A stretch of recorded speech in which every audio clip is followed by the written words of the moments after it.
going to talk about the pins on the excavator.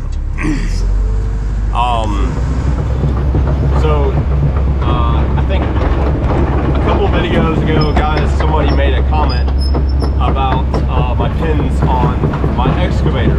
Sitting here running this machine got me kind of thinking about it, and getting my blood all pumping again about this guy's comment. I usually do not care. I mean, I care to a point about what people say, but it kind of went a little too far. You know, most people are like, oh, you know, you're an idiot, or you don't know what you're doing, or stuff like that. I just blow them off. They don't know me. They don't know my family. They don't know any situation I'm in. All they see is the edited version off of YouTube. You know, the pins on the excavator. So when I bought this machine at 5,000 hours, and it now has, let's see here. I see this thing. Oh, it's 5,000. I bought it right at 5,000.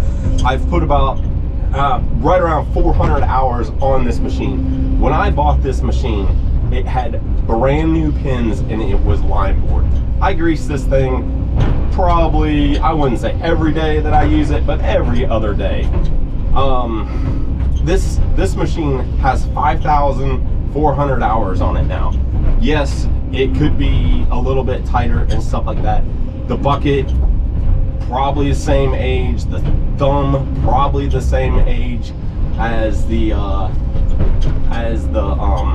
machine. So there's nothing new about this machine. I don't have $750,000, probably 250,000 or whatever, $250,000 to go spend on a new excavator with brand spanking new slam pin bucket and pins and all that stuff. I just don't. You know, this this is kind of reality of most people in like my situation with owner operators and stuff like that.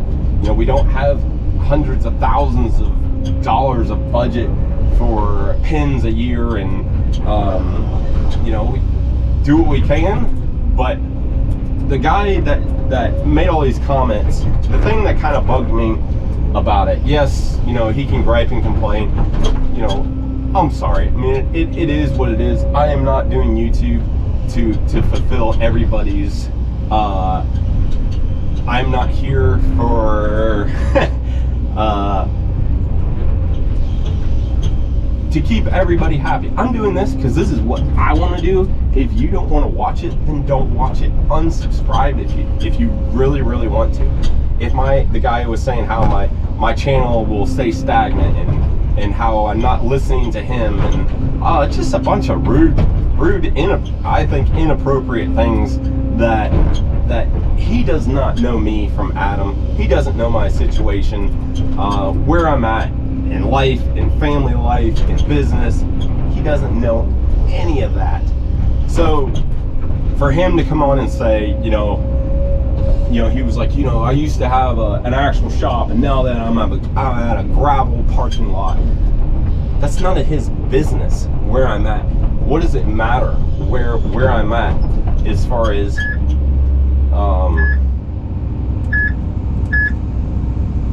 go back. There we go. Where I'm at business wise and shop wise. Who cares if I'm in a gravel parking lot or if I'm in a $500,000 million shop? What does it matter to this guy? I don't get it.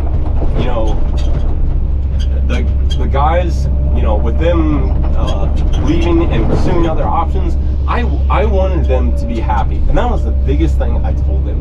And people just cannot get over this, that if they weren't happy doing what they're doing, then just go and do something else. If they wanted to say and they were completely happy, that is fine. But just the whole thing with the pins, it kind of bugs me. No, I'm not getting new pins. I'm not getting new bushings. I'm not messing with that right now. It is not at the top of my priority list. Guarantee it. So just, I don't know, guys, just keep the comments I mean, I appreciate a lot of the people that jumped in on that thread. If you don't know what I'm talking about, have to go back. I think it was the first video on this series, and look, it's right at the top. And but yeah, I mean, I appreciate the support that other people gave me, you know, like, but it's just kind of crazy that people go through that extreme just because the noise of the machine, you know, that they are not happy, and so they feel like they are the one to tell me how to change what I'm doing and how I'm doing it. It's none of their business. It's my business. It's my YouTube channel. They don't know me. They don't know me from Adam. All they see is me on YouTube. So, I mean, how I live my life is very similar to YouTube, but there are a lot of things that I keep private from YouTube. A lot of things that we don't share with YouTube. But that's just personal reasons and stuff. But anyways, thought I'd jump on there and share that with you guys. Just keep the comments. I don't know.